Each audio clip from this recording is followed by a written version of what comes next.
no pineapples for Chase today. Yeah. We're live. Okay, what's going on, everybody? Live on Two Wheels here for episode 15, your weekly motorcycle live show. Beau, we have a special guest for episode 15 today, and first guest of this season. Absolutely. And because we've only done like 3 total. So we have the experience for this to be an absolute travesty. I hope everybody's having a phenomenal week. Beau, is it time to bring in our distinguished guest? Do we want to do that now, or do we want to wait until we're done rapid fire through? You want to do all the front stuff? Let's get all the front stuff so that we can give. Oh, you want to tease him along? Give our guest room to breathe. Oh, okay. Then guest, please breathe. Yes. Wow, what a good. Can we record? Wait, Beau, you need to record. Yes, I do. Because you son of a bitch. Thank you for breathing. Okay, let's do the front stuff. Let's get it knocked out, yes, and that way we can introduce our guest. All right, ladies and gentlemen, like we said, this is episode 15 Live on Two Wheels, your weekly motorcycle live show, brought to you here on Chase on Two Wheels. After the fact, it actually goes up on another YouTube channel, Live on Two Wheels. Search YouTube, you'll find it. Unless you're watching us live. Hi, how are you guys doing? Hope you're having a great Thursday. Also, if you guys don't like listening, or yeah, then I'm sorry. Yeah, we got nothing for you. But if you guys want to only listen to us and not watch us, it's also available as a podcast. So you can check it out live on Two Wheels, Spotify, Apple Podcasts, Google Podcasts, all that good stuff. Yes. Okay, what else do we have to get through? Okay, at the end of the show, we're going to be doing over on our Discord. You guys know we have a Discord. Links in the description if you want to check it out. And we are going to be doing our little 5-minute, 10-minute thing where we look over memes. So, Beau, if you'll jump to my screen very quickly. Yeah, I got a little extra tap dancing I got to do to bring it up, but yes. Tap that dance. What was that noise? That was me. He was typing. Yeah. Oh, okay. I was like, oh my God, there's a strange noise happening. It sounds like tap dancing. So guys, if you want to participate, at the end of the show, we give away a $50 Revzilla gift card every single show. And if you want to be one of the winners of that, go over to our Discord, go down to the Live on Two Wheels section, go up to the threads. You will see LO2W Season 2, Episode 15. That's the one we are on right now. Drop funny stuff here, and boom, at the end of the show, we will look over that stuff, and we will laugh as a group, collectively. All right, and it'll then be a good time. Prepare for an abrupt green room entrance, too. Yeah. Noted. Sorry, Ghost. It's been a shit show. Also, shout out to one of our Discord members over on the Moto Photo section. We've got Martian Armada. Did you figure out what bike this is, by the way, Beau? I think it's a Suzuki. It might be an I don't know. I know it's a GT380. It's a Suzuki GT380, which is a really cool retro bike. You know, that'd be a really cool bike to take to, I don't know, the Distinguished Gentleman's Ride. Nice. That's probably the only good segue I'm going to have the entire day. No, that's fair. Okay, so that's Discord down. Yeah. Next up. We are not doing... Okay, so we should clarify, since we just talked about Discord, we're not doing a Cardo giveaway. If you don't know, a lot of this stuff is coming from overseas. There are, of course, some issues with supply and shipping and all that stuff. They're backlogged a little bit. We've got like 2 or 3 winners that are still waiting. We've been in touch with them. They have been very agreeable, and we have apologized because we feel bad that they feel bad. But they're going to try to get those squared away. So for the time being, we don't want to put too much more pressure on them right now, and make sure that everything gets handled and everybody's safe and able to function. So we're not going to be doing a Cardo giveaway today, right, Chase? Yes, that is correct. We are going to give some pressure release valve on Cardo. Yeah. But we will be back doing that hopefully next week. Yeah. Okay, now. It's my favorite time of the week. Ghost Tip of the Week, ladies and gentlemen, brought to you by Ghost on Two Wheels over on YouTube or Instagram. Never trust an electrician with no eyebrows. I don't know what you're talking about. I have all my eyebrows, and I've seen electricians in here. They've been have all the electricians that did our stuff have eyebrows? Did we check that?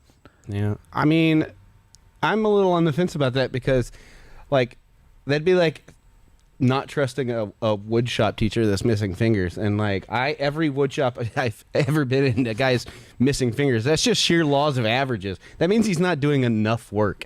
So, Ghost Tip of the Week in controversial status. It didn't get a chortle out of you, so it did. Sorry, okay. Ghost. All right, so now it is time for Quick Shifter, which is we are getting through this very quickly. Yes. Quick Shifter is our segment, of course. We go over some high-level stuff happening in the motorcycle community. That way you guys know what's going on, and I don't get to talk about it very much. Yeah. Keeps me quiet. So I'm pulling that up right now because we have to figure out what's going on. What's happening in the motorcycle space? I don't know. Man, your computer. It's going to die. It might Hates die you. this show. It might actively you. die this show. Like YouTube's not even loading. Guys, my computer's been bad lately. It's been shit in the bed today. I tried to transfer a file the other day and it froze. So that happened. Anyway, moving on. Yep, there you go. Here we go. Okay, what do we got? Still love it. I did So much extra. European motorcycle sales drop in April 2022 by 9%. However, electric motorcycle sales are up 21% compared to last year. Look at electric bikes coming in. Interesting. How perfectly timed with tomorrow's first ride Interesting. of the live wire. Oh, that's right. That is going out tomorrow. That is a little note here from Ghost. The electric bikes are still a very small Yeah. segment. Yeah. So Yeah, the technology for batteries just isn't there yet. it's not, but man, that live wire is a fucking hoot to ride to work every day. Didn't they sell out of that limited edition live wire in like 24 hours? It might. Yeah, that's it. Well, right there. There, you can take it, Beau. The S2 Del Mar LE, the limited edition live wire second electric motorcycle, and first middleweight was just released for pre-order. It sold out in less than 20 minutes. Yep, sucks if you wanted one of those. It's got a very flat tracker kind of vibe. I dig. I can't tell if it's a trials bike or not. The actual version of it's going to cost like $15,000. Really? Yeah. So they dropped the price by what? $7,000? Yeah. So not over the live wire. The one? limited edition I think is like 17. This one's going to cost like 15. Hold your butts. IMS outdoor events are canceled for 2022. Oh my God, we're going downhill, fam. Citing how brands now promote their products given delays and other pandemic-related issues. Dang. Yeah. Okay, so sales are down. Outdoor events are canceled. All right, it's been fun, guys. All right, we're all. That's it. Motorcycles are over. Electric bikes. Electric bikes are coming back, but coming back. Like they were a thing. Oh, good Lord. I know. We got 5 seconds of Thanks. just sitting there with that dumb comment. You're just stewing I it. have to sit through it. Oh my God. All right, you can do Steeg it. unveils Diablo concept based on Yamaha MT-09 SP. Okay. I want to see it. Oh. Bro. That is gnarly. I will take. So, The video's MT-09 dark. It's a SP mystery. base. Ooh. Interesting. That looks sick as shit, though. Yeah, that's pretty interesting. And if it's based on the MT-09 SP, bro, you know it's going to ride good. Yeah, Look at the good. front. What Yeah. the hell is I don't know, happening? man. It looks like somebody's Wait, claw. Are we talking the same company that makes the windscreens? Yeah. Like, Right, okay. man. All right, take. Suzuki makes 12.6 times more revenue from car sales than motorcycles and ATVs combined. More outboard motors sold in the U.S. than motorcycles. Poor Suzuki. I mean, I don't want to say I'm surprised. Didn't they just pull but themselves out of like MotoGP? Yes, it ain't looking good for Suzuki on the motorcycle side. Oh, it's been sad. real, fam. Check your bingo cards. Oh I goodness! forgot about the bingo. I feel so bad about Suzuki now. I shouldn't have ragged on about that GSX 250R as bad. Oh my God, the audio. The scary audio is hilarious. Ghost, did you make those sounds yourself? Perfect. Okay. So that's a quick shifter segment. That's the news. Major pull from that is Suzuki's going downhill, Yeah, fam. See you later. Well, luckily this episode's not about Suzuki. We're not Nope. going to be ragging on them, so Nope. we should be okay. Cool. What is Okay. today's episode about? Today's episode is super exciting because we are prepping up for the Distinguished Gentleman's Ride. If you guys are fans of the show, the channel, you guys saw we went to DGR last year. I think it was my first year going to DGR. Yes. Got to ride a cool Triumph motorcycle around in fancy clothes around Atlanta. It was a great time. It And looks fun. it was you weren't there, were you, I Beau? was not there. Sad. Are you going to be able to make it this time? I won't be able to make it on the actual ride itself.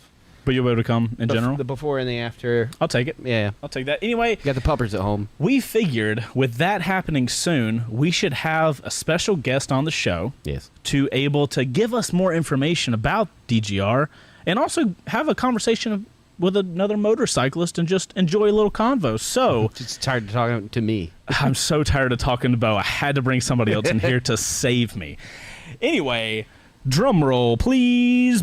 I don't have a drum roll on the sound bar. How do we not have a drum roll, Beau? Because it's taken up with all sorts of other awesome Don't worry, shit. I got it. What? Like this.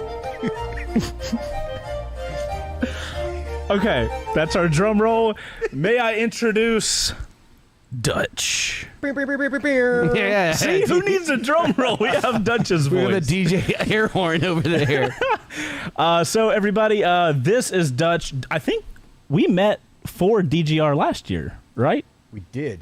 So there you go. Yeah, That's we sure did. We are relatively new friends. Yeah, we can say that. So, God, your voice friends. is so This is good. great. I hate that your voice sounds so good on that microphone. Fun fact, I found out that you either have or at one point were going to do voice VO work. Fact. I do voiceover work. Yes. Yeah, I do. Yeah. I've done that a lot. Yeah. I mean, it's not Rock concurrent, style. but Yeah. I was like, Yeah. that checks out. Hearing that voice through these headphones, that checks out. Buttery was a- soft voice. Somebody in chat. This was a motorcycle podcast. It is now a voiceover podcast. if you want to get started in voiceover, come on. Right. On two Wait, wheels. Chase on two wheels. No, Chase on two mics. It's going to be a show on how to learn how to do voiceovers. That's hilarious. All right, so Dutch, I guess for the people uninitiated that don't know you, before we get into the whole DGR stuff, if you could give us a history, because you are a motorcycle rider, I am, of course. yes. If you weren't, this would be a kind of an awkward situation. Very awkward. But luckily, It's going to be awkward anyway, but now. It is going to be awkward anyway, but luckily you're a motorcyclist, so I think give us a brief history of you and kind of maybe spin that into your motorcycling and how you got into all that. Like, Yeah. tell us, who the hell are you? Well, thank you for having me. First of all, I appreciate it. Of course. DGR and Distinguished Gentleman's Ride is a big deal coming up next Sunday, so I'm very excited about it. But so for me, it is a 6-year-old me with my dad riding motorcycles, right? Started on a little bitty Honda 50, and You've come a long way. I have come a long way, yeah. And the more, when you look back at your childhood and you figure out kind of why things happen the way they did as you grow older, it's one of those where I was on that 50 on the roads where my dad, who's been a president of a hunting camp for as long as I can remember. And so we would go out there, and I, as you may imagine, have a lot of energy.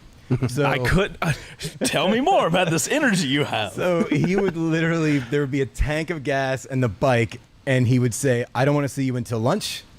Nice. And he would just let me go. And so I would roll back. I'd come back when I got hungry or when I needed to fill the bike up. And then I would just go out again. And it was just awesome. Like, That sounds like a dream. it was a dream. I want to do that right now. I want somebody Yeah. to drop me off in a forest and be like, here's a motorcycle, here's gas. Yeah. Come back when need food. Our childhoods it. were so different.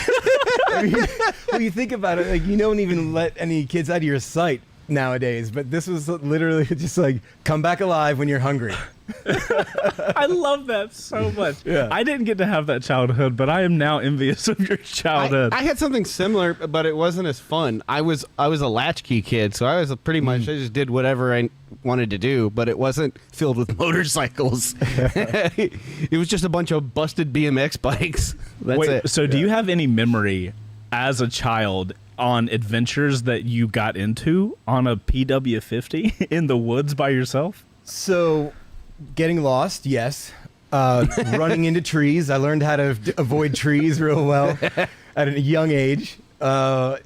Ruts. I learned all about ruts. I learned about mud because it's all Georgia red clay. Yeah. Right. I learned all those things on a 50. Nice. Yeah. Coming up, right? I face planted enough times, and so I have those I air quote skills, like, right? So Right. those are, when you're that young, you're just Hey, you're literally alive figuring it today, out. right? So you learned really well. You know how fast it can stop when your peg digs into the ground when you tip over. Like, you learn all these little Yeah. things and start not doing them. In my experience, it only takes a couple tree hits to really lock in what you're doing wrong and not. I'm do that always again. jealous of people that like grew up as a small. I see these kids on these 50s, and I'm like, man, I didn't. Like, motorcycles weren't a part of my life until I was 11. So it was like, when I see those kids running around with their big old bobblehead like helmets and those tiny little bikes, I'm just like, that looks like a blast. That looks like an absolute blast. Yeah, I definitely am lucky. It also extended to my extended family, which are from Minnesota. So my uncles all rode, different bikes. He would have his dog, his husky, that knew how to sit on the back with his front paws on his shoulder, Yes. and Oh just my slide God. around. And so, I am pretty lucky in that it's been in the family. So where do you go from a PW50 as a 6-year-old? Like, what was your bike progression up to, and what do you ride currently? Yeah, so the progression was really pretty quickly into it was go-karts, the 50, and then it was 80s here and there, mostly borrowing friends. Then I'd got, when I was just in my teens, probably like 12, 13, I got a KLR, not KLR, so it was K125, KO125, yeah, Kawasaki. And that thing, little two-stroke deal, and I didn't know how to take care of it, so I was riding around, and it was just too tall for me. Yeah. So I totally burnt the engine out because I didn't know anything about oil and Yeah. that stuff yet. So you just learned your way. Mm-hmm. Okay, that's fair. Yeah, and then basically got a cruiser shadow through college, Nice. rocked front parking, Yeah. and then I will take full advantage of my Yeah. situation here. 100%. Right. And then I just started rolling through cafe bikes and old 750 Right. CBs, like 76 that I worked on for a minute, and old 400. Then I finally graduated into at Harley Dyna for a minute. That was my dad's, and then Triumph Scrambler 1200. That's This is super the one you have interesting. now, right? Yeah. Yeah. It's Like I went on some adventure trips, Yeah. and so I did off road, and then it was just on road. Right. I was stuck with on road for a while, just mostly because I didn't have anybody to ride with. I Right. think it was just your circumstances.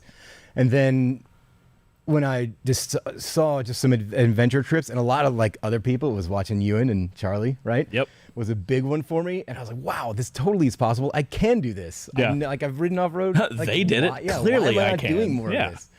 And so, I just started doing some other trips, and I was like, I'm buying something. I know that feeling. So you start off in the woods by yourself, but then when you got older, it was like you realized how dangerous it was. I guess you got on a bigger motorcycle, and you're like, I can really fuck myself up now, so I need to be super careful. Or like, well, I've never been into the dirt, so like that's an area where like I don't really know what's going on over there. So what's the mentality behind being more on road and riding with people type thing? Honestly, motorcycling's just been something that I've always done, so it's also practical. Like I would do it we'd go to trips, we'd go to Thunder Beach and stuff, and I could ride with my dad here and there, but it was a mode of transportation and something that I loved. So I'd go on rides, but really it was a circumstance of my environment. I worked a lot back then, and it was just I didn't really have time, and I didn't make the time to go out Right. and do any off road. It was more, going out, working, partying, doing all the things. Gotcha. I find it interesting from my perspective. I came along like the super sports side, and I find it pretty interesting that you've never dabbled over on the super sports side. You've kind of kept it cafe cruisery section. Yeah. Do you have any interest in super sports or any of the sporty class bikes? I have ridden them in the past. There was this was in the mid 2000s. I was doing a promotion where we were giving away a motorcycle, and so it was my job to ride the motorcycle 2 bars. So I set up this promotion. God, what where a terrible basically job you we're had doing to a have. motorcycle giveaway. Yeah, we were doing a motorcycle giveaway, and so I would basically ride this bike into the bar and rev it, and it was like, kind of blacked out helmet, so you didn't know who the rider was because it didn't Right. matter. All the focus was the bike, but I'd be like, "Rah, rah, rah," and I'm sure that's totally legal now. But, I would hope so. but like, then people would come over and enter to win the bike and all that stuff. Gotcha. That That's pretty was- cool. That was back in the day, but So you're on a scrambler now, and you're on your second one because you had a blue one and now it's green, and it's yes. not the same bike. That's correct. So what happened with that? Womp womp. So I was in an accident. Oh, are you okay from the accident? I am. Thank you for asking. Yes, of course. I was in a motorcycle accident, and that was my first real road accident. Actually, in all my Really? years riding. Yeah. Holy shit! I'm a pretty safe rider. Gotcha. Like taken a lot of classes. I'm very alert, very astute, and I actually ongoingly try to be a better rider. Good for you. And I grew up in Atlanta, so I'm very aware of how the drivers are. I was just about to say. And it's just like, it's these little things you pick up. Like if I'm next to a car, and they're right in front of you, you can't see their face, but I can watch their front tire, and you can see a tiny movement, and if they see you or not. And it's like all these 90 places your eyes are going in every second, right? You just kind of pick up over time. And obviously I'm not that good at it because I got turned in front of, but there's only so much you can do. I would argue you're in Atlanta. You're batting $9.99. Yeah. We actually talked about that. I don't know if it got into the episode. We did a Learn to Ride series last year, and that was one thing that we've kind of talked about is doing more episodes of that and trying to teach people how to dissect those really minuscule little movements where you can, with like 90% accuracy, be like, that person in a mile or so is going to get in this lane and then could probably cut me off. Those his observational defensive skills that like every rider. Observational defensive skills. Yes. Well, that's what they are, man. We've talked about that before. It's just like you get this kind of second sense, cause especially if you've traveled, like you're kind of an outside the city person. Like you spend a lot of time going through the city recreational, Chase. Right. But like I've lived in Atlanta pretty much my entire adult life with a short stint in Charlotte for no good reason. But like Atlanta drivers are just a different breed, and it's like you learn to like read the movements, and like it takes time. Yeah, I mean you have to be super vigilant in Atlanta. People cannot drive. Yeah, and their habits, their signs, and I'm obviously no expert on it because they only work when you recognize them, and they work for you. Yeah, right. Like, yeah, exactly. So you are a host of the DGR here in Atlanta. How did you get involved with that? Like, did you just like, I am host here and plant a flag? Yeah. Well, so the host thing came about with the origin story, if you will, of the host part was really. You have to say this with a super deep voice. Origin story. DGR Oh host. my God! Yes. Did not exceeded all expectations. Okay, please continue. So, yeah, it was around 2016 or so. I found out about the DGR. I was into the cafe racer stuff, and DGR somehow popped on my radar because it's been 10 years now around.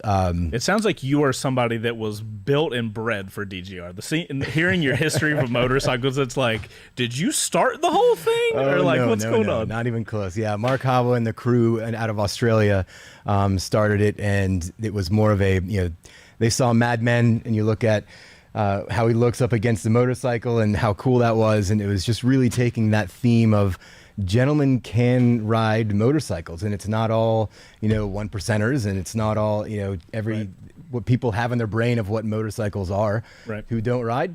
So it was just a cool vibe. And then partnering with the Movember Foundation, which mustaches, you usually think of growing your mustache in November. So anyway, I'm getting ahead of myself. So bringing it back in 2016-ish. I was trying to get to some of the rides, never could make it. Right. And then fast forward a few years, I ended up getting diagnosed with testicular cancer. Shit. So that was in 2018, and around August of 2018, I found out that I had testicular cancer. So, gentlemen, check your boys once a month. Noted. Everybody that's watching. Yeah. So, and that's obviously one of the reasons I do it now, and we'll get there. So, that happens. I've always been huge into motorcycling. I've been a proponent of the DGR, but wasn't able to be involved ever. I was doing other charity pieces, like the Movember Foundation stuff. And then in 2019, they were it was coming back on the scene for Atlanta because it was gone for a little bit, but it was coming back, and they were looking for hosts. And so I emailed in. I was like, I want to do this. This sounds Right. awesome. This is way up my alley. I love motorcycles. Here's my resume. Right. Like, I feel like I can be of value, and I want to be of value, and like, Right. let's save some lives. Let's have some fun. Right. And so, yeah, I got luckily chosen along with Tim Ritchie, Chris and Peter at the time, Right. Chris Liggett. And so all of us came together, made 2019 happen. It was a really great ride. That sucked because I wasn't able to actually be there, so it was a lot of prep. And You I was do in all the Ireland. work, Yeah. then you don't actually We go did on a the ton ride. of work, and then they did an awesome job of execution. I had to be in Ireland for a wedding, which was great. I ended up renting a bike out there and doing my own ride. Of course you did. Nice. And my wife and everybody was really, really cool about it because we landed, and I was like, I have to do this. I'm not contractually obligated, but whatever the closest thing to that is. Yeah, so I had to track down a rental company, and then I had a bike for the weekend. It ended up being so great with the rain and everything. I had a blast. I was about saying, I've been to Ireland one time, and it was absolutely gorgeous. So I can only imagine riding through it. You're like, oh man, this sucks that I can't be in a giant group of people, but man, look where I am. It was really awesome. It was a little town called Dingle. I made a video about it. That is an it was a ton of amazing fun. name for a town. And it's a cool little town, Dingle. So you have a lot of Visit Dingle experience today. putting together like events and stuff because that's your past life is working with like in the music industry and stuff like that. In the broadcast and radio industry. Yeah. Right. So this wasn't like a far stretch for something, but this is like marrying the two worlds of like professional and like personal. 100%. I That's do pretty events constantly, and then being able to put together because I've done a lot of charity events, golf tournaments, and concerts and everything else. So being able to throw an event that was just heaven. Yeah. Well, so what? Like a very Atlanta-centric thing is that like I know your name before I knew you because of like 99X and all that yeah. stuff. And so like, and then my brother who was like roommates with your partner for the van stuff. And so like I knew the name before I ever met you, and it's a staple in there. So like it's a weird thing that like it came back around and he said your name and I was like, "Oh yeah, I know. I know Dutch. I know Dutch. I know of Dutch. Like everybody knows Dutch. If you live in Atlanta and you're 30 to 40 years old, age you up. yeah, like 99X was a part of your life, whether you liked it or not. Like it was a part of your life. So the name is very familiar. It's got some stank on it. Like, oh, man. I appreciate you saying that. Yeah. I guess it doesn't really feel that way necessarily, but I have been a part of some really cool things. Been lucky enough to do that. Like 99X was huge before I got there. It was one of those things where like, man, I saw it at Music Midtown. I was like, I want to do that. I saw, Leslie Fram and the guys on stage. I'm like, Yep. that looks awesome. And I got lucky enough to find my way in there. there feel seems like- to be a common denominator with you. You're like, that looks awesome. I'm gonna do it. I feel like we need more information on this history that Dutch has here because like you do seem like a perfect person for doing content and events. Have you always been like that? Like, did you develop into that based on jobs you had? Like, how did you get to the point where you are very personable and a lot of people do not have that ability? So how did that become? I mean, you guys was all the you guys are PW50. personal- You guys are super personable. So I don't know. I think humans in general, we want to be personable. Not everybody. Like it's built the same way. They have introverts and things, but generally humans like humans. And I hate humans personally. Screw humans. You know what I'm saying? Robots, the way. the future. I is fucking automated. knew it. Oh no! The show is now AI. Shutting down. You'd probably be an improvement on the Yeah, so I mean, well, why don't I'll finish the DGR story, Yeah. and then we can follow back in. So, found out about that. Basically, I was lucky enough to get picked with Tim as the main host and Chris and Peter. So we made that happen. 2020 obviously was what it was. It was a ride solo deal, and then 21. We got it together. We bring in the Motor Patrol APD, so they're all on motorcycles, and it just makes for such a cool ride. Yeah, 100%. You know. It looked That was the great in the start. footage. What's that? Bro, It it looked was awesome in the footage. It dude. was literally so. The Yeah. 2021 was the first year I was doing it, and we did meetups for probably like 6 or 7 years, and we went through 4 to 5 years of that where we had a ride, and we got to that 700 number, and we were like, we're not doing that anymore. So I can appreciate when I go on a ride that's very well done. That was the best ride I've ever been on, as far as like a massive amount of Organizationally? people. Yeah. Yeah. It was absolutely next level. So, Man, well, thanks for saying that on behalf of the whole team, because it's obviously not just me. Yeah. There's a big team that makes that day happen. So, yeah. Was Tim the other guy that was in the promo video that you did? Yes. Yeah. Okay. Yeah. Yes. Tim is the lead host Right. for a DGR. Nice. Yeah. And so, as of this year, I've taken a step back and doing more consulting work on it. So we're bringing in more people. We've got Mark and Brooke and a whole slew of other great people that are helping out. Right. So, yeah. Very But- cool. I'm excited to at least get to experience the before and after. The before and after. Yeah, I won't. Like I said, I won't be riding Right. this year because. Oh, you mean like the actual event, like Yeah, before the ride? After I mean, the ride, like the ride is cool. It looks great. I have a. I will bring you plenty of footage from the ride. I promise. Here's the thing about like group rides. I'm always really sketchy. There's only a few people that I feel comfortable riding in a large group with. So I always get a little sketched out because I never know what to expect. It looked super organized. But like all the other stuff, like getting to see all the cool bikes and like I am an extrovert, so like talking to people is how I get fulfillment. So like that part's exciting. So I will be there, like I said, the before and the after. I'll let him do the ride thing. Yeah, I will gladly and that's do the totally ride. respectful. Yeah. The thing about the ride that I enjoy, because of the great work for the APD, but also because we keep that pace, right? So it is a parade. It's like a really good looking parade that goes around. Fastest and floats ever. And people right? Some of the coolest floats you'll ever have. Like people are waving and they're honking and they're excited. Like, normally when you go through and you have a group of bikes go, everybody's pissed. Yeah, And so 100%. The opposite happens here. Usually, everybody's waving and having a good time. Yeah, it looks like one of the most organized things I've ever seen with a bunch of motorcycles. The first time when I was doing it, I was shocked. I was like, okay, this is a motorcycle ride. Let's just, let's be prepped up for this. But it's one of the few times you can ride with other motorcyclists and not be pissing people off. Which is a pretty rare thing with as far as motorcycling. So in the general public, how well known is DGR? Like if they see a bunch of guys question. and gals all dressed in the nines on those motorcycles, is it to the point now where people go, "Oh, I bet it's that thing," or are we not there yet? It is very selective. We're not quite there yet. It's not it's not hugely mainstream. However, that's really what we're working on. I mean, you guys being cool enough to have talk about the DGR and then just getting out in some more mainstream media is definitely the goal. Last year was a huge goal, so getting on broadcasts and TV and stuff like that, and just I think getting on some of the partnerships that help it get into mainstream media is going to help. Yeah, I don't think there's enough positive, ideas floating around about motorcycles, especially in Atlanta. Yeah. We've got a very small crew of people who are ruining it for the rest of us. I live right next to them, and so it's nice to see something positive come out of the motorcycle world and get attention. So like anything that we can do to get more attention to it, I'm here for it.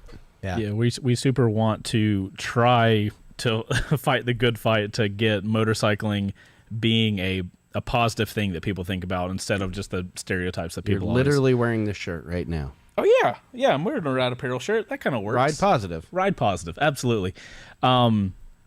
So you're taking a step back, DGR this year. Are you going to be there at the ride this year? Oh yeah, I'll be there for sure. 100%. Awesome. Yeah, I'll definitely be there. It's I'll be at the Atlanta ride, and it's shaping up to be great. We can't announce where the start and end is or the route yet. That's something you find out when you register. Gotcha. So I would encourage everybody to register now. And the whole point, it's for awareness, right? Awareness and fundraising. Right.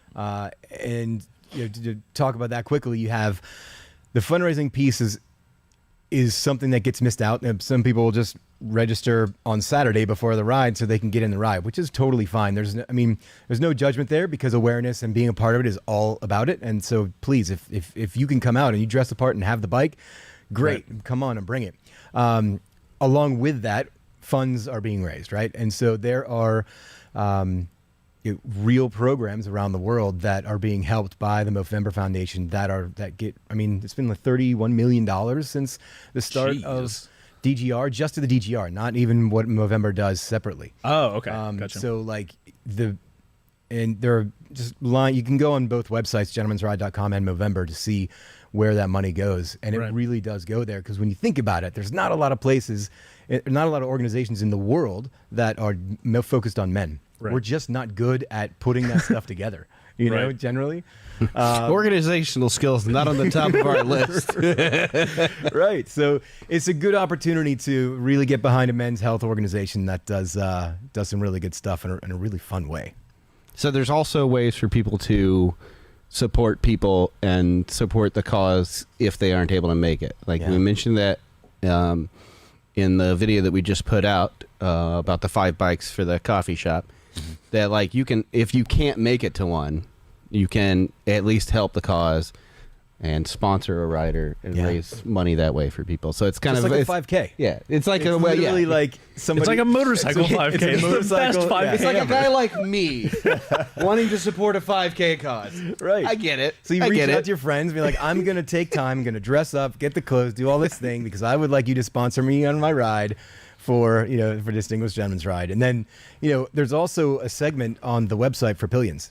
So you can actually, if you're riding with somebody, whether it's in a sidecar or whether it's on the back, you can do your own registration, which is pretty cool. Yeah. I think that's relatively new, but that's pretty awesome. I need a sidecar is what I now know. Bro, I've been seeing them all over Atlanta lately. I'm here for it.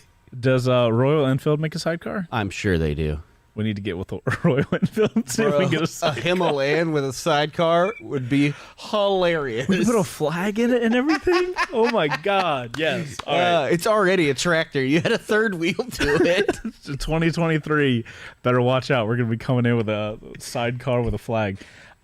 So we've been talking about these giveaways that you guys are doing for DGR this year. Oh, dude, I'm so excited about that. Can you tell us more about those? I can. Because they seem dope. Yeah, and I'm not a music person. Well, so there's multiple ones, and I'm going to pull a couple up while we're chatting. But yeah, there's multiple giveaways. But the main giveaway that is the largest fundraiser for the entire world, basically globally. So it's a global ride for those that don't know. It's a global ride that happens in the same day all over the world. And the highest fundraiser is going to get a collab between Triumph Motorcycles and Gibson Guitars. Yes. And it's a custom, basically, if you go on the site, Gentleman's Ride, you can see it as well on both sites too. But it's a gorgeous Triumph. They've painted the tank. There's a pick holder in the seat. There's, emblems in there that are custom made. That's dope. Same with the guitar. It's all, they match, right? The tank and the guitar, it's a Les Paul, they match. And where it comes from is basically in 1959, the T120 was released and the Gibson Les Paul was released. So that same year. And that's where the partnership really gets born from. And they've made this really kick-ass duo. It does look amazing. I've got it up on your screen right now, Chase. Right. That's I'm not a music person, but I'm like, bruh. I like the contrast cut pick guard that matches the fins on the Right? Yeah. I'm not even a huge Les Paul fan as far as like playing it as an instrument, but they're gorgeous guitars and the bike to match. I love the like dark tan leather seat and everything. It's a sweet looking bike, dude. I feel like it would be a travesty to like ride that bike though. No, I'd ride it everywhere. I would ride that everywhere. You kidding me? I want people to see me. I know, but like Nah, son.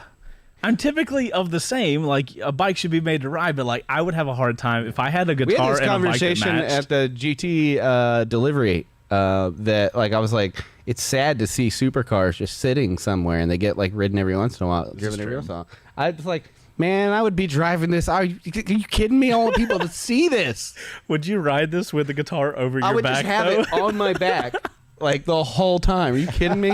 At this point, though, you kind of have to get all over it and everything. right. You have to get a helmet painted to match, though, right? Well, of course. Oh, of course. Oh, sorry, I didn't know we were talking. Of course, Amateur.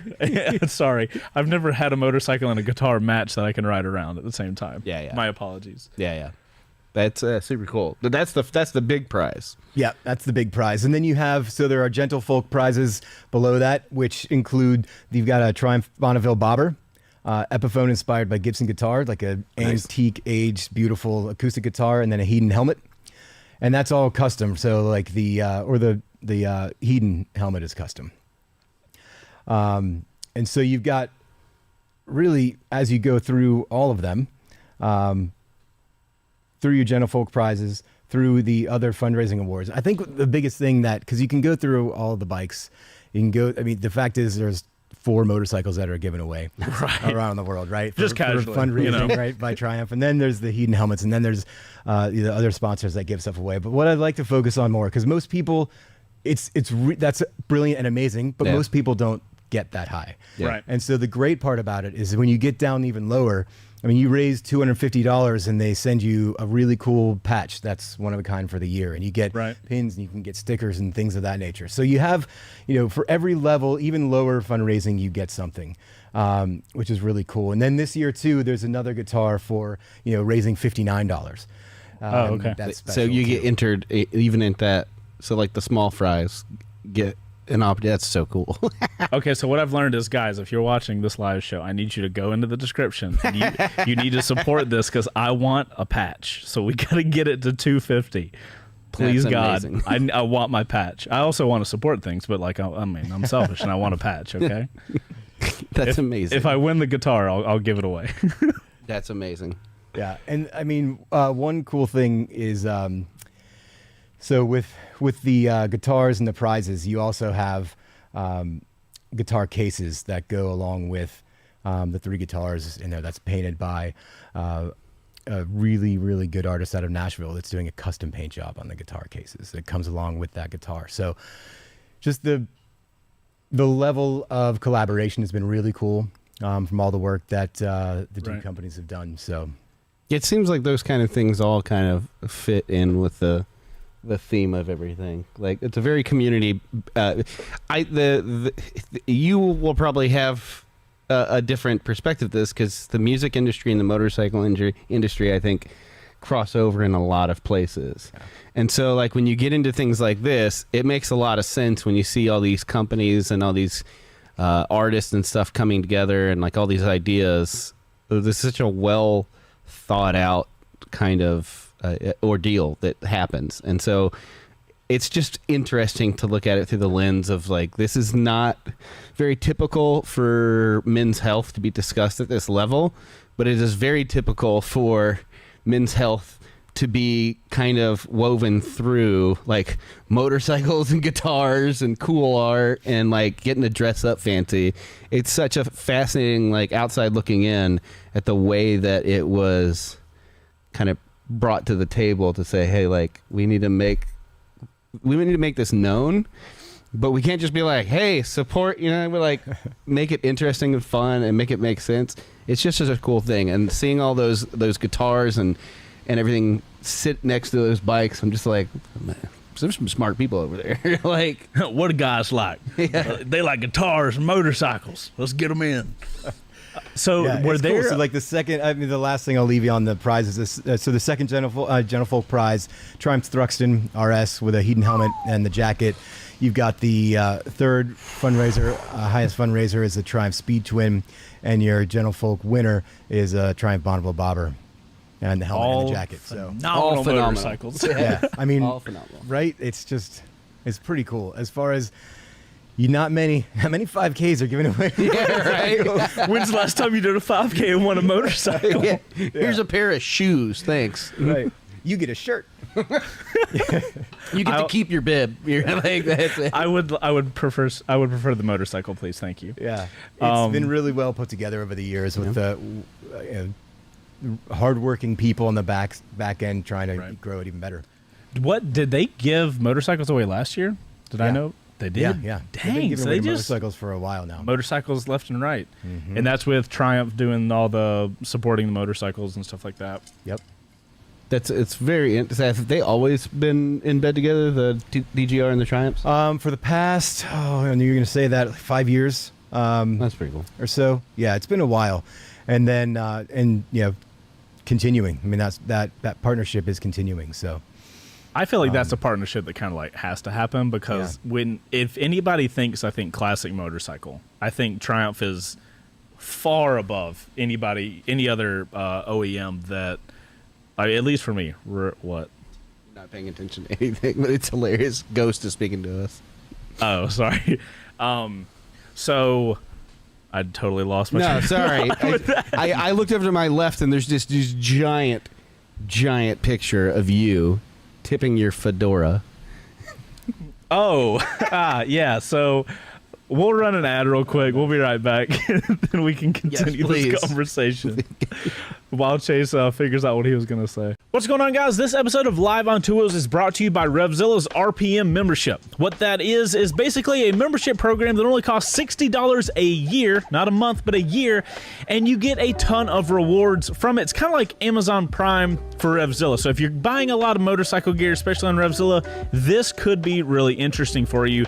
Check out all of the things you get for this. So you're going to get free 2-day shipping and returns. You're going to get 10% off exclusive brands. You're going to get 5% cash back, period. Also, for you first-time members, you're going to get $15 in cash back from the moment you get this membership. It's also going to include early access to sales and phone lines and exclusive events. So if you're somebody that buys a ton of gear and could find a lot of value in this RPM thing, by all means, we'll have a link for you down in the description below. Thank you guys for supporting the show by going to that link. And thank you, Revzilla, for sponsoring this episode. RPM membership also applies to cycle gear and J&P cycles. There, I updated the ad. We'll see you guys with the rest of the show. I still have no idea what I was saying. That's okay. We were talking about how Triumph just seems like a perfect kind of fit for DGR. Right. So DGR has been going on for, you said, 10 years. Yeah, we're ninth year with Triumph. So Triumph comes in, works with them. So question that we see a lot, or at least ever since last year when we started making content and seeing stuff. So the classic bike thing, what's up with the specific bike for the ride? Like, what's the whole mentality behind that? Yeah, good question. So the idea is it's not just and I say just, but it's not a motorcycle ride that is like any other ride, right? It's supposed to be specific. It's supposed to be a little bit on its own. And so the idea was keeping it in theme, and that really is the main piece. So it's not that other motorcycles can't join. It's just that making sure that the right bikes are in there that look the part. And so it's vintage and vintage inspired. So which are, you have cafe racers, you have brat bikes, you have sidecars, you have, all of the list trackers and stuff like this, right? So, and custom bikes that are done their own way that look vintage. So that's why vintage and vintage inspired motorcycles are. Well, I imagine you're dressing the part. I imagine if you're trying to raise awareness, showing up in something that is a little bit different tends to turn more heads. Yeah. Than just a bunch of regular, a bunch of soft tails running down the street. Well, I think a side effect of that, based on certain rides in the past, I would imagine that having that select group of style of motorcycles probably helps you guys run more, we'll call them professional rides, because sport bike people are assholes the way they ride. I mean, it's just, I'm saying this. Yeah, absolutely. No, but when you get I feel like the people that ride the style of motorcycles that you guys have in y'all's group are much more like, hey, we're here to support and show a positive thing for motorcycles. Whereas when you get a lot of sport bike guys together, it's like, oh man, whose dick is bigger? Who can do a better wheelie? So I think that's one of the things I really noticed in I'm being serious. You guys know what I'm saying. I want now, in my picture in my head, somebody in a top hat, right? On a Euro with a sidecar, just popping a wheelie down the road. And I want that to happen so badly now. Well, I'll put it this way. Younger guys that find themselves on sporty motorcycles tend to get in their ego and want to. The escalation of stupidity happens extremely fast. I've seen it on every single one of my group rides, regardless of how big of a deal. We've had cops. We've done the whole cop thing. It's like, hey, we'll have a cop way out front, so the idiots go to the middle. You know what I mean? So I think one of the side benefits of that is hey, let's all have a mature ride so that we can actually spread positive, because you don't want to show motorcycles in a bad light.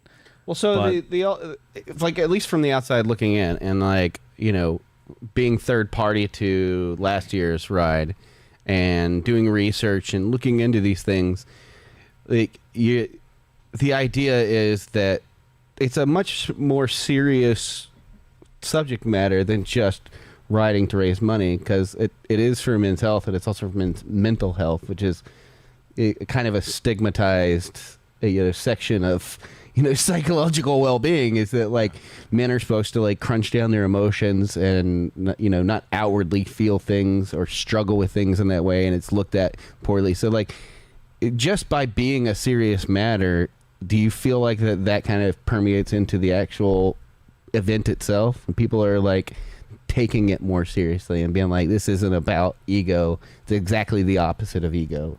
Yeah, I think you're right on. I mean, the great part about the event in that way is that, right, you set the tone, you set the energy on the front end. So not only are you talking about a pretty serious subject that people don't like to talk about often, right. You're creating a safe space to talk about it, or hopefully, and yeah, so it is a serious subject, and not that all fundraising aren't serious subjects, right? I mean, they all are,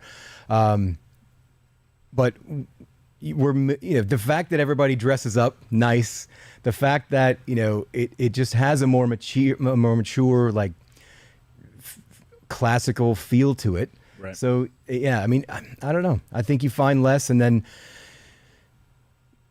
the motorcycles, some of them are really old and can't do that stuff, right? Some people are How do really I say showing up this with vintage delicately? motorcycles, and it's like, I mean, you're push starting them to get them going. I remember last year I was looking at some of the bikes, and I was like, Yeah. did that come out of a museum? Yeah. Is that out of somebody's garage? I was shocked at some of the age of some, like, and they are well kept. It's not intention, it's limitations at that point. It's obviously both, right? I mean, you set it up at the beginning and make sure that, because here's the thing, I don't know, it's an event that people who are into it and like it gravitate to. It's very clear that it's called the Distinguished Gentleman's Ride, and if you want to be going to hooligan around a little bit, that's not this ride. So why would I even sign up? Not very Because distinguished. there are so many other rides and so many other things you can do Right. that aren't this ride, right? That's not what this is. That was probably one of the bigger things we saw, at least on our side. Granted, our audience is more sport, super sport focused people. So when they were watching the Distinguished Gentleman, Reach out. Huh? We're trying to branch out. yeah, we're trying to branch out.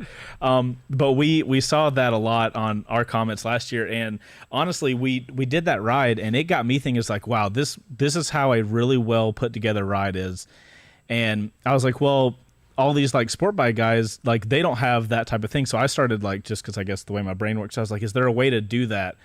Because do some sort of like ride maybe to support some cause or something like that, or just raise awareness about motorcycles and hi, don't kill us, please. Yeah. But I kind of came to that roadblock personally of like, I don't know how to even do what you guys did with super sports and sport bikes, because there's just a maturity. I don't think we're distinguished enough. Yeah, I don't think it's distinguished enough, honestly. That was because like I do want to raise positive awareness for motorcycles, but like it's hard to do when you can't control every single person. You know what I mean? So it's well, like I said, that's the kind of way I look at this event in such a unique way, because it does both things that I care very deeply about. I was a very closed off, introverted person for a very long time, and I damaged myself psychologically by holding back a lot of pain and suffering from when my father passed away. As a child, I just didn't have those skills because I'm 40 and I was raised by a generation that was like, don't cry, boys don't cry. Suck it up. Yeah. And so it wasn't until I was an adult, then now and he'll tell you, like, I'm very upfront, straightforward, and open with my emotions, how I'm feeling. I'm very aware of those things, and so that's a very important part of my life and how I operate. But also motorcycles and the optics of motorcycle riding in the United States. It's so much different than any other country, and it's seen as a luxury. And like, to me, it's much more. So the marriage of those two ideas is such a fascinating thing to watch from like the sidelines. Even just like there's two parts of this puzzle that are like 100% who I am. They're both important, and they both serve the purpose of bringing awareness to the positive side of those very, like, there's diverging paths when you talk about people with talk about like non-riders. When you talk about motorcycles, it's like, oh, they're all jerks and they all drive like assholes and they're zipping in between cars and blah blah blah. And then it's like you get the other side of the fence for men's health, where then nobody wants to talk about what a person is going through. If they're a man, they're not supposed to own that feeling. And so seeing that kind of married, first off, it just makes sense. Whoever started this, like, fucking good on you, because like that's brilliant. Shout out to you. Yeah, brilliant. Yeah, Mark and the crew in Australia, they deserve all the credit. It's amazing. Those guys and Mikey. Yeah, it's amazing, and you can see it through when I was editing through last year's video. Like I said, I wasn't able to make it, but I could see what was happening as they were experiencing it, and just seeing the kind of mentality and attitude people from all walks of life were coming together to talk about a tough subject, but do so in a way that it's like really fun and amazing to experience and watch. Just like you said, it's like a parade that goes 40 to 50 miles an hour. Like, that's pretty cool. I mean, you talk about just the men's health side of things, and you're right. When you, especially as if you're older a little bit, you're definitely not trained. It wasn't a normal thing in most households. Yeah. I still go to therapy. I have a therapist, and it's awesome. Shout out to therapist. Yeah. And like that, I think that, why is that taboo? You go to a coach, like LeBron James, coach, like, name a sports athlete. He's got like 75 coaches. For they have a ton of coaches, right? And it's all to make them better at this, that. And if you think mental is not a part of that coaching, you're out of your mind. Pardon the pun, right? So like, why is it weird for just normal people, instead of I'm going to pay for somebody to make me better at my swing, or I'm going to pay for somebody to coach me at my, mountain biking or whatever it is? Why can't I be able to talk to people and know how to channel my anger and channel the feelings, because emotion has so much to do with how you perform in anything that you do. Yeah. And so why not get better in that, in the headspace? Like, well, also those kind of mental blockages also have an effect on your physical health too. 100%. And as you get older, those things are more and more apparent. And so like you deal with stress and you deal with grief, and then like at like 35, you start finding lumps on yourself, and you're just like, what the fuck is this? Did I manifest this? Yeah. Like the bottled rage for 20 years? Wait, I got a year before that. Do I need to be prepared? Start checking. Yeah, start checking, dude. Because I think stress was a big one for me. Like, no joke. I was at a yoga class with my wife, and I just felt an abdomen pain. Right. So I'm like, this is weird. Like, it was just that weird abdomen pain. It's just like getting hit in the nuts. Yeah. And I went home. I was like, something doesn't feel right. And I kept feeling it. And then at night, I'm laying in bed, and I went down. I was like, well, all right, I know that testicular cancer is a thing. Let me go check for. I heard long ago that there could be a lump. So I go down there, and there was, sure enough, a Wriggle Rock. And I was like, immediately up, on the phone, Googling things. And then it got progressively worse as you Googled to find out. Yeah. Well, it's weird because when you just Google something like that, it's like, oh, there's like 4 things that don't hurt you at all that it could be. And then there's that one thing. And then there's the one thing. So, wake up the next morning, immediately call the doctor, go in, and they're like, we're going to get you an ultrasound right now. Oh, cool. Okay, so it was the one thing. Well, they'll never say it, right? They'll never say it. It's just like, you're right. No, I had one of those moments yesterday. Was it yesterday or the day before, when my hand just started shaking? Oh, yesterday. Yeah, yesterday. And like I just started like almost Parkinson style shaking. I was lifting a drink, and my hand was just uncontrollably like shaking. I put it down, it would stop. And I'm like, you have those moments where you're like, okay, Google, what is it? Is it the 13 things that won't kill me, or is this a degenerative disease that's going to end my life? So, question about the cancer thing. Like, how did that change? Like, did that change you mentally at all with your outlook on things? Because I can imagine, like, if I went through something like that, I would be like, oh my God. Like, you got past it and all, I assume. Yeah. I mean, I'm a few years, 2 years past it now, so I'm not out of the woods for 5 years. So Gotcha. I take scans and everything every 6 months, and check blood and those kinds of things to make sure there's nothing building back up, because it could come back, right? The other one could get affected, or because I've had cancer, it could pop up somewhere else in my body. So they check for all those things. But yeah, man, it puts you on a spin. And my particular experience, if you catch it early enough, they go in, they pull that boy out, and then you go along your merry way, and you can live a normal life. It's kind of like taking a kidney out. But you know, in my case, it had traveled up a bit, and there was 3 months of chemo treatment that you're just, I mean, they are pounding you. It's 5 days a week where you're just getting pumped for 8 hours a day, and you just like, you know, that's where you lose all your hair and do all this stuff. And yeah, you have time to think about it. But I'm a very positive person, and I had some amazing help. You know, from family, from my wife, from mother-in-law, my mom, my sister, my dad, like everybody, right? Extended family and friends and people that would come with me to the chair, and you know, all that stuff. Like I was super, super blessed in that way. People from work like sang me a big song. Everybody like sang a song and sent me a video. Awesome. It was right around the Super Bowl when it came in town. I was supposed to work it. I was super excited. Like we're, you know, working all that time, and I had a chance to work it, and I was out sick, and everybody was working. And I felt so left out, and it's like you find out who your like real friends are, and it also puts real perspective on not everybody knows how to deal with that, because I, especially before this, was horrible at that stuff. Like if you were to tell me you were sick for anything, I'd be like, I can't talk to you. What do I say? Or you have like my response is laughter, my stress response. So if you're like, oh yeah, my mom died, I'm like, ooh, right? And not on purpose. I just didn't know how to do it. My wife is the same way. Like I just laugh because that's my weird, and I feel terrible. And it, you know, I still do that sometimes unintentionally. But I was going to say, if you ask Heather, that is my thing. We have gotten in arguments before because she says something serious. Well, no, like I don't. You can't control that. No. You just start laughing when your brain doesn't know how to process emotion on it, and you're just like, she's like, why are you laughing? I was like, if I could tell you, I would tell you. I don't know what to do right now, but I'm so sorry. I'm so sorry. So sorry. I love you, and this is not the emotion that I'm trying to show.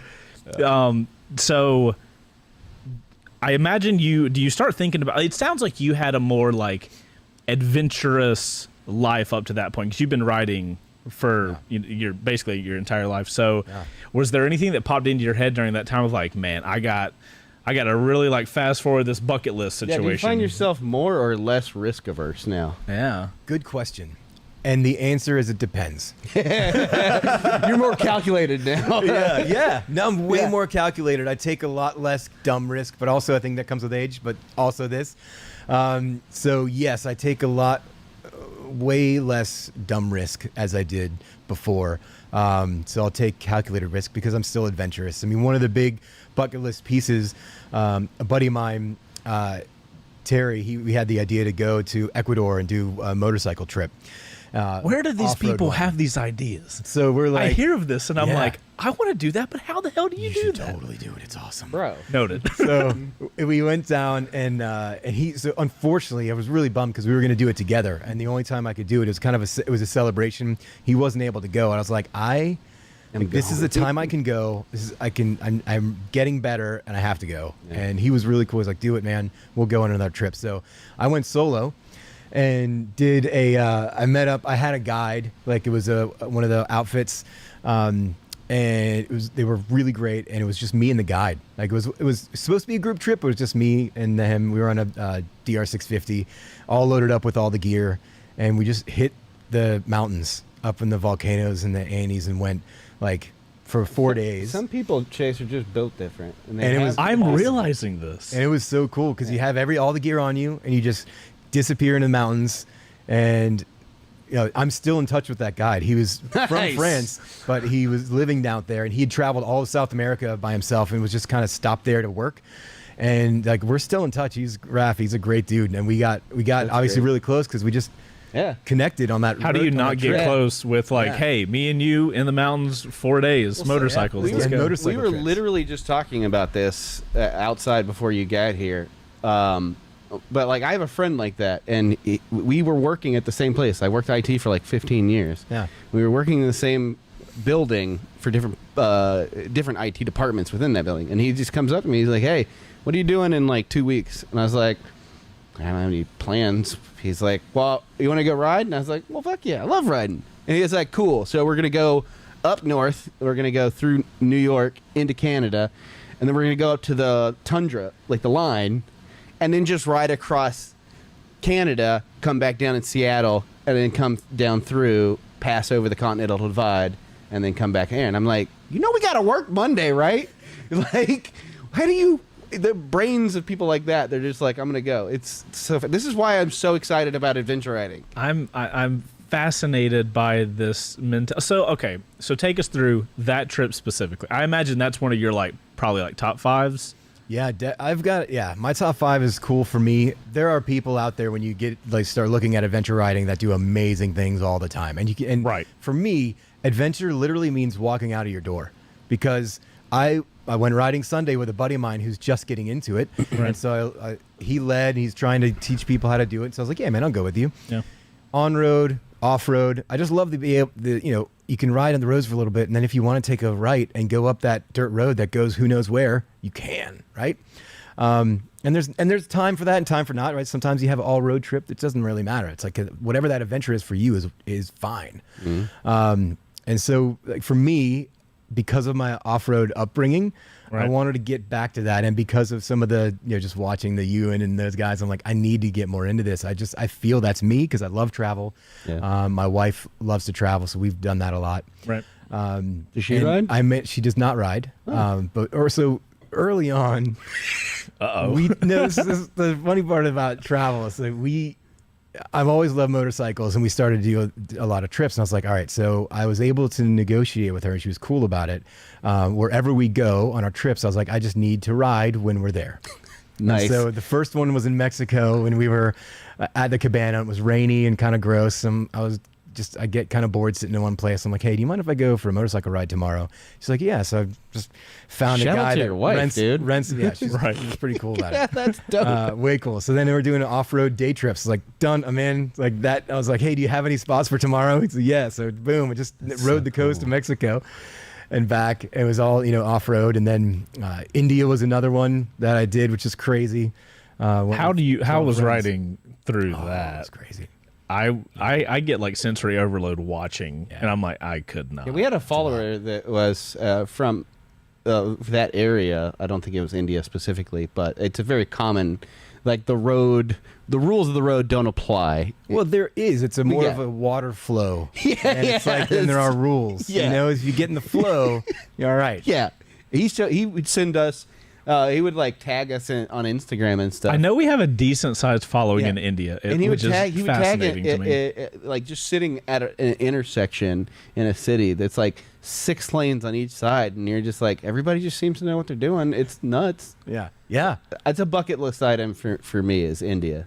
I'm fascinated by the culture and the landscape. Well, so how is it being an American riding in India? Because I imagine you kind of have to put some things out of your mind, right? Because you can only control so many things. Yeah. And I can imagine in India, if you are in the middle and you fuck up, a lot of people are gonna go down. So how do you get past that whole thing? It's not really any different than the connector in Atlanta. Okay, fair point. You see people getting in and out and that crossing tracks. lanes. I mean, just because there are lane lines there doesn't mean they follow them. Just because there are stop signs there doesn't mean they're following them. Clive says the cows there are a menace. The cows will stand in the middle of the road, and you have to go around them. They are sacred. Yeah.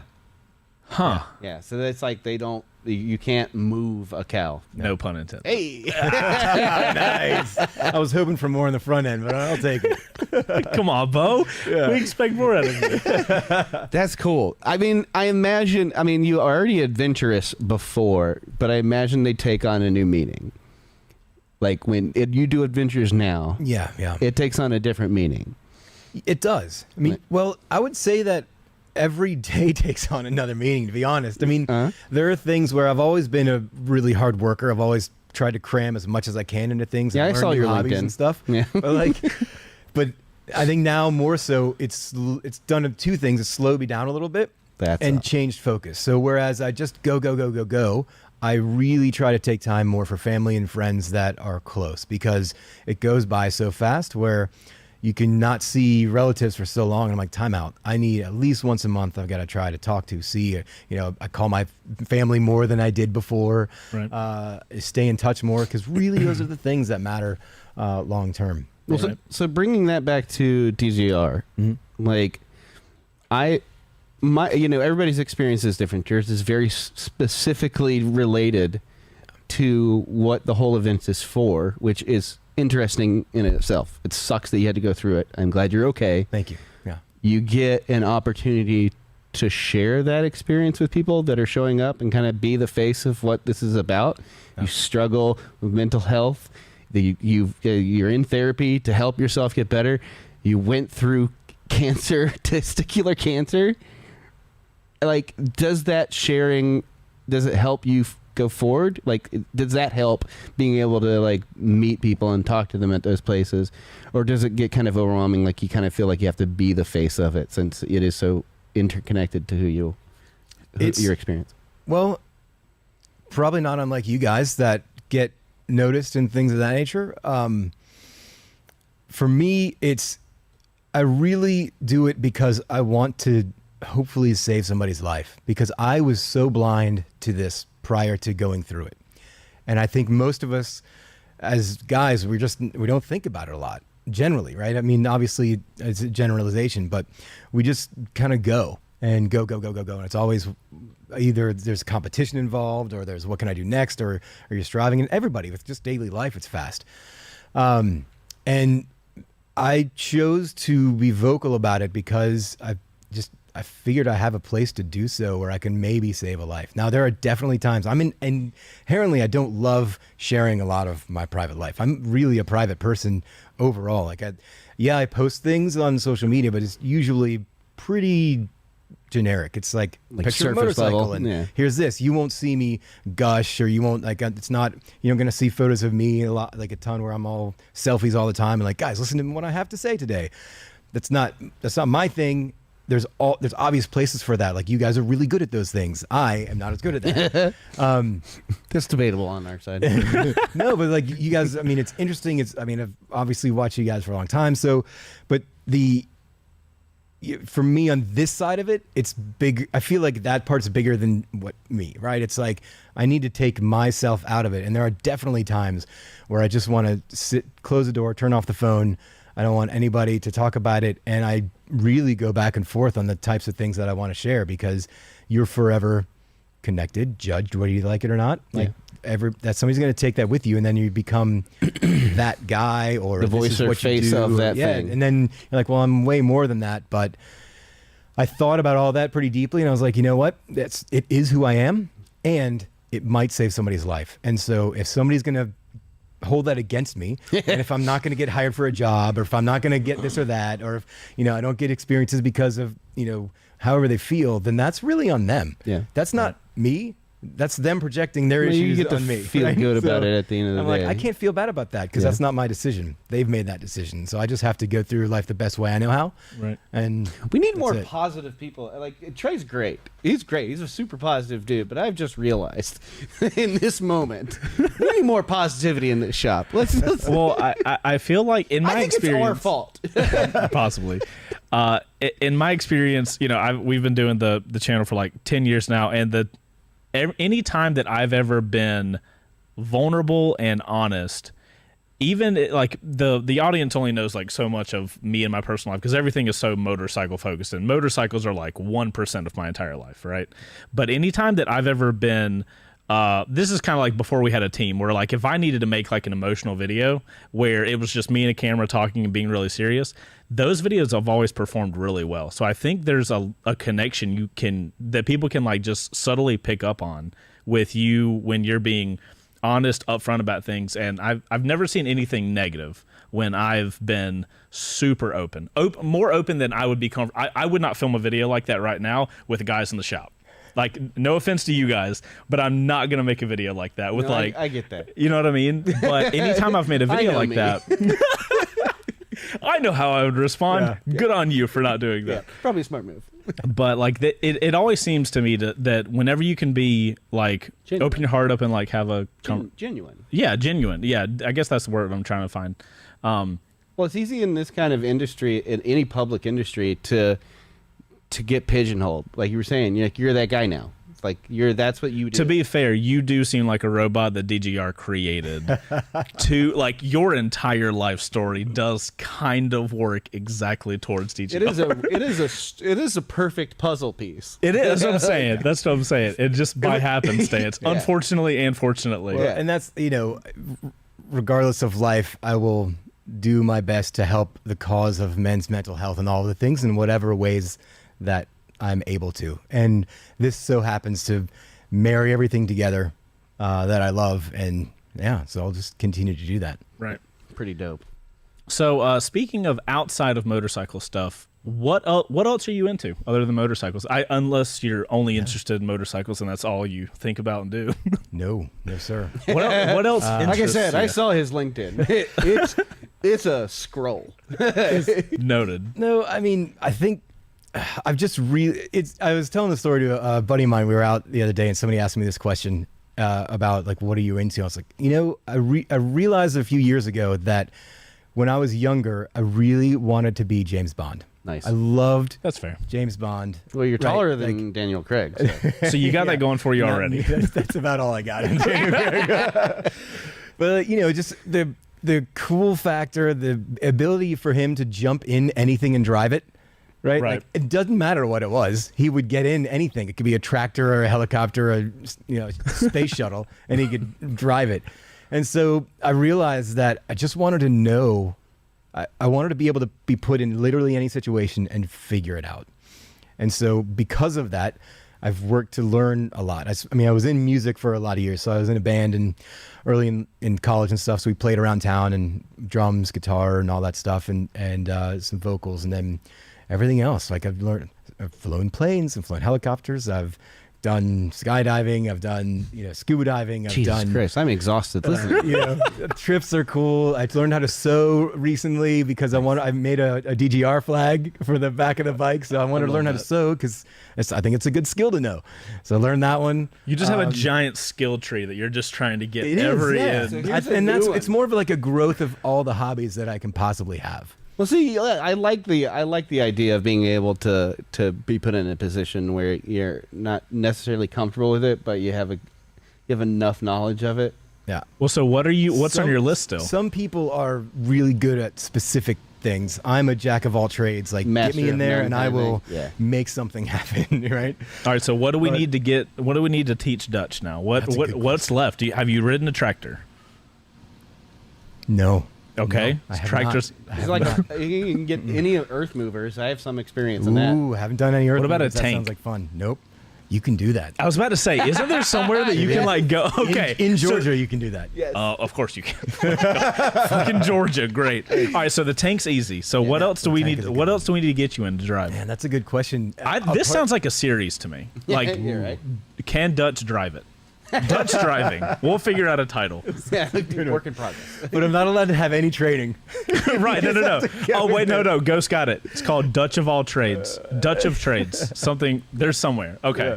What is a bucket list drive something that you can think? Like, what would be the craziest thing you could think of? Let's pretend that we have all the connections, and we can let you operate anything. What would you pick? Oh man. Like if we were like billionaires. I was raised around railroads. Like my grandfather. That would be really cool. I've never. I want to do that. That's mine. What is it? That would be Trains. cool. Trains. Just a general I train. want to operate a train. Yeah. A train, because like my grandfather on my dad's side was an engineer and a conductor. Sorry, and I was just raised around trains. I'd play in like the cabooses they had off to the side. This is an entire side note, but I watched. Have you seen that Boba Fett Star Wars series? We're only on like Heather and I are on episode like 2 or 3. I don't want you to spoil it. No, the irony of like last episode, he's like taking over a train, and it's like there's a robot in the front of it. It's got like 6 arms, and it's just like turning all this shit. Yeah, I want to learn how to operate a train. That's mine. Okay, so you get train. That's a good one. Yeah, what you got? Oh, man. Side note: where did you fly a helicopter? So you can do discovery rides here in town, both plane and helicopter. Okay. And so you go. They basically take you on a flight, and when you're up there, I think depending on the pilot and everything. I mean, you're able to actually fly when you're up there and discover what it's like to fly a plane because they want you to take the lessons and become a pilot. So it's their like entry mode. It's to their get entry you to, level. Okay. Yeah. So I can't outwardly say I first know how one's to fly free. these things, but like if you were movie style, right? If you were to throw me in a helicopter, we may or may not make it, but I've got a But there's I got a fighting slight chance. I got a chance. I feel like helicopter would be the dangerous thing because a plane, you got your forward momentum, you can only do so much. But I feel like a helicopter, you could flip upside down and you're real fucked. It was really interesting to me the delicacy that you use to fly a helicopter. So you have basically, your throttle Elevator. and then your levels, but the control stick actually that you use to move is like it's so small, it's so subtle on your Right. like how you steer that thing. So if fascinating. zombies hit, we need to get to Dutch as fast as I possible. told you about my old boss who decided to take a course on getting his helicopter pilot license that was also a scam, but they taught him. So they went through the trouble of teaching him. Wait, so how is it a scam if he learned And what then he they just needed to did learn? that without giving him his license and took his $60,000. Okay, that's Because it's cheaper to rent a helicopter for 4 people than it is for the course. So Wow. So they scammed him, but they legitimately they taught him how to hover like really close to the ground, which apparently is super fucking hard because of the different types of like washout you get. They taught him the auto rotate, which is like go up like a couple hundred feet and then just cut the engines. Does all this sound familiar? Things I heard of. Again, I am not Okay. a professional pilot in any stretch of the We're just trying to, imagination. remind you that you need to get up in I the helicopter better, again, I better man. start researching all the travel everywhere. Fascinating stuff. You need to have a list of things you want to Yeah. pilot, and then once a year you go pilot each one of those things just to remind yourself, in case you Just never in know, case. you're gonna be. Have you done like hot air balloons? Yes, I've been in a hot air balloon, but I haven't piloted one. That seems very difficult. I mean, I'm sure there's a lot. You got to read wind and stuff, but like you're pulling a lever. Is it truly like you just float with the So wind? you have Yeah. your pilot's license? No. okay. Again, I am Okay. not. And I've You taken said the something about flying planes. He's Dutch of all trades. No, Okay, I've calm said down. something about Master of none. flying planes. Yeah, but- I've taken discovery flights Okay. on helicopters and in planes. So like, gone through there, done research and done some solo studying and stuff like that, but not. I got my pilot's license for my drone, so like I'm close. Ooh, I mean, you know more than I do. I think That's official. I took that test. I My think- brain was like, if either of us are in a vehicle in the air, we exceed Part 107 by a lot. yeah. Like Okay, we so exceed stock suspension on most motorcycles. The stock spring rate. So I think Part 107 it does not. Yeah. okay, before we're getting close on time, but I want to know what is the most epic motorcycle trip you've ever taken? Man, that Because it sounds like that list is pretty deep for you. well, it's interesting. The India and the Ecuador trip tie it in a pretty serious way because they were different, and they were some of those that were crazy. Like Australia was cool. Where we did, I just got back from South Africa, went with my sister. We did that peninsula, was awesome. And there's so many great places to ride, but those two, the Indian one was the most hectic because I went in and I went with a guide, but it was like not a super legit outfit, maybe. Right? I mean, it's just different in other parts of the world. Here, you would land and you have liability releases and safety checks and all your gear. And when you land there, it's on you. And they're It's a just like, survival of the ready to go. fittest. It's like, oh yeah, do you have your helmet? You had a choice of these helmets that don't fit you, or like the bike. Who knows when the bike was last inspected? Depending on the company you go with, obviously. But Right. it is literally one of those where because of the bike, it had this rack on it that we strapped the luggage onto, and it just caused this enormous tank slap right leaving the airport. Like I landed, walked out on the bike, and it's and I had to pull over and restrap it. And then we're going through, and it had this incandescent dim headlight. I won't mention the bike, but we're rolling through and in the mountains of India, and it's dark now, and I'm following these guys who've never been there. And so you're just rolling through the mountains of India, southern India, and like literally on dirt roads that who knows what's in front of you, because Jesus Christ. and you're flying because you're keeping up with those guys because you don't know where you are, and I'm not going to get left in India. Yeah, and I'm gonna tank slap my way all the way to following your ass.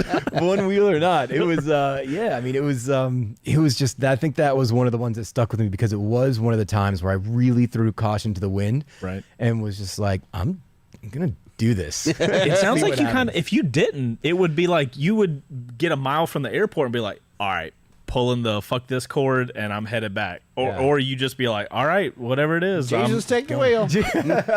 I'm good. I got all my shit strapped. I'm fine. That's hilarious. I'm just gonna venture a guess it was a Royal Enfield because they're very popular. I can't. It was a Suzuki. Hey, I was just kidding. My apologies to Suzuki. We are only 4 minutes out. Yes. So we probably need to do Discord stuff. Let's where we had a good time. We did have a good time.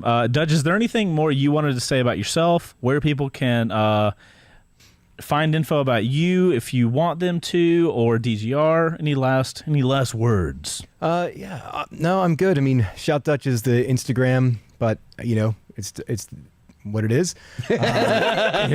Again, most of the work I put in is on behalf of others. So I really dig the gentleman'sride.com. That's where, if you get on gentleman'sride.com, register, find out more about the organization, what it does for people, and ride. Find a bike, borrow a bike, get out there or support somebody who is. You can make anonymous donations or find a friend in the area and give them some cash. We have all the links in the description down below if you guys are interested.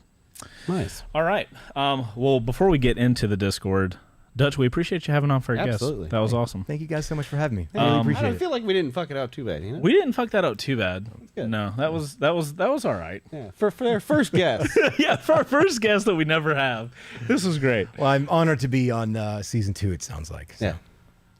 You might be the only guest. I ruined it that quick, did I? Yeah. Awesome. Are you Sorry, kidding everybody me? else. Have you heard your voice, Dutch? Yeah. You did nothing but add to this.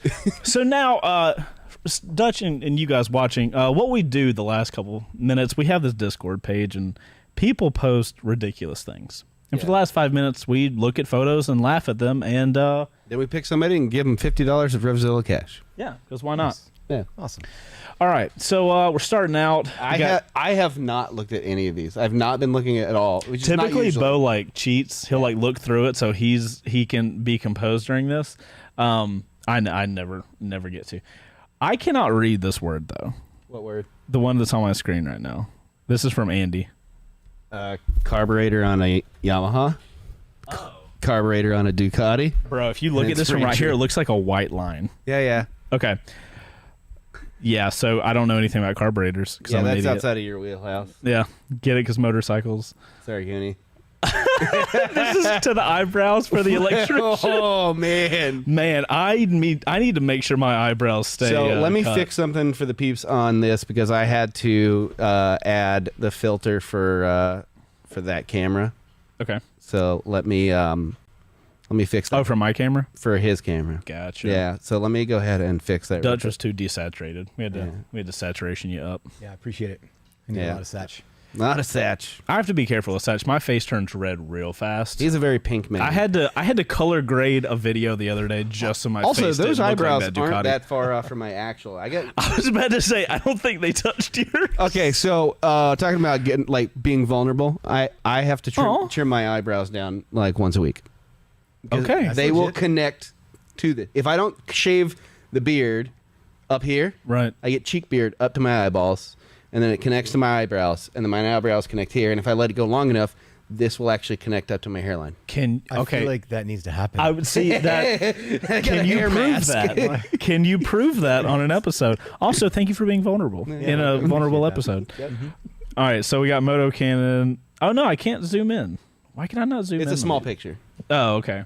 It just looks like I'm eating a banana. Yeah, because somebody in chat asked me to replace your microphone with a banana.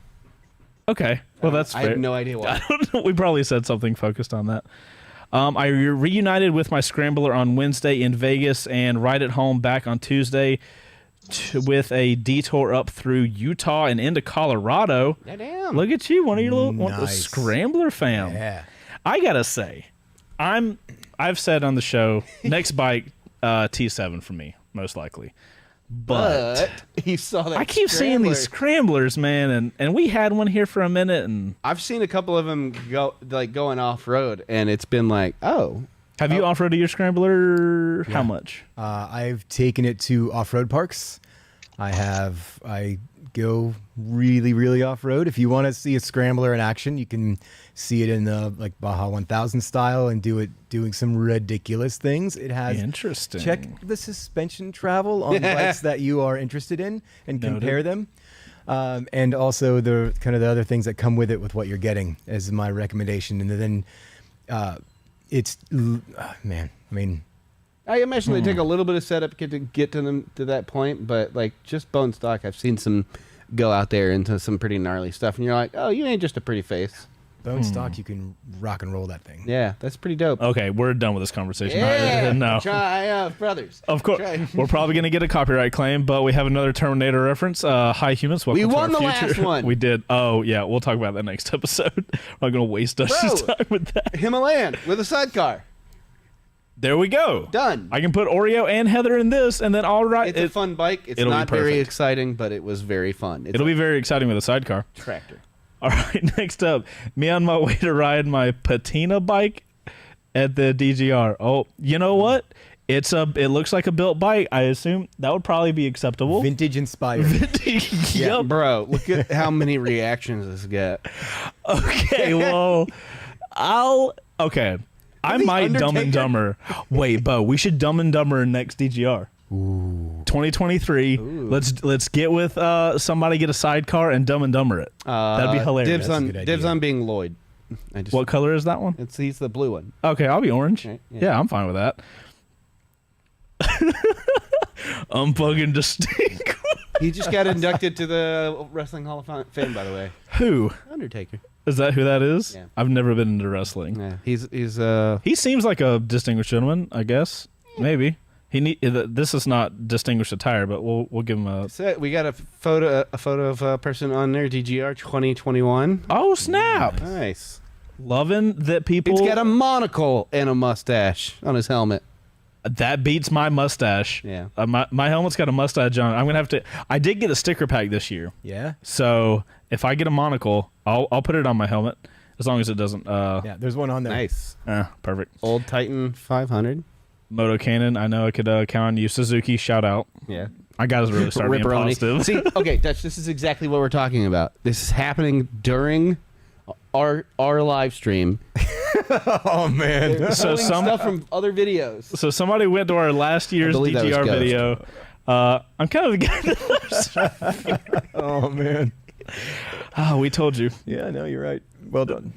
There you go. This is Dutch's other job, just being Batman. Specifically Lego Batman, which I like. Yeah, arguably the best Batman. Wait, hold on. Give us that soundbite. I'm Batman. There you go. Now we have that. We're gonna have Andy, you goonie. to, wait, is this a helmet that you're in? The same helmet that I. Oh, that you just got? Yeah, but mine's black and. You guys are almost twinsies. Yeah, almost twinsies. Congrats to is you it guys. smart enough? It is. Can I come to the DJR with this? What is that? It's a Grom with a front fairing. That would have to be accepted, right? What's the top speed for the DGR ride? It's not that low. fast. Yeah, it's low. Yeah, you could do that with road a speed. you could do Yeah, that it's with a road Grom. speed. I mean, you're at speed limit or below. I mean, it's not. I do kind of love making a cafe Grom and doing like it'd be like your We DGR. do bike. not need another bike in the shop. Okay, fair point. Fair point. Sorry. Good lord, let's get rid You of guys the are not helping me. This is my favorite. I love whatever this is. This is hilarious. He just goes, "Hi, I'm home." Ladies and gentlemen, please do not treat your motorcycle. Or do whatever you want. It has, and it's a Suzuki, of course. I Fucking mean, pork. All right. So the super, the super reacting one, small bore 2 it wheels. has to be. It Yeah. has to be that. Yeah. Small bore 2 wheels. Yay! All right. Shout out to Smart Boy. Bro, he's gonna have like He's gonna be able to buy the helmet you got soon. like he's gonna be able to drop a couple of bills. That one's pretty great, though. Yeah, that's honestly, amazing. I kind of love That's that. amazing. All right, guys. So congrats to Small Bore on 2 wheels again for killing the freaking photos at the end. Oh my god. Yeah. I love you guys posting that stuff. So that's gonna be the end of our show, ladies and gentlemen. If you guys want to, if you're just catching in now and you want to actually watch the whole show, it'll be up tomorrow on Live on 2 Wheels YouTube channel, link in the description, or a podcast will be up tomorrow as well. Dutch, thank you so much. This was awesome. Yeah. Thank We you had a guys. good time. Hopefully you had a good time. Had a blast. Awesome. Well, if you guys want info on DGR, links in the description down below. Yeah. And we'll see you guys next week, 4:30 Eastern Standard Time, here on Chase on Tools YouTube channel. Got anything else, Beau? No, There's only one thing left to do, really. That button's a fart. I love that you were doing that for me, but that was so perfect because now everybody knows. That was the best delivery. That button's a fart. All right, guys. Bye. Ride that was Dapper. great. Oh man. You scared him away.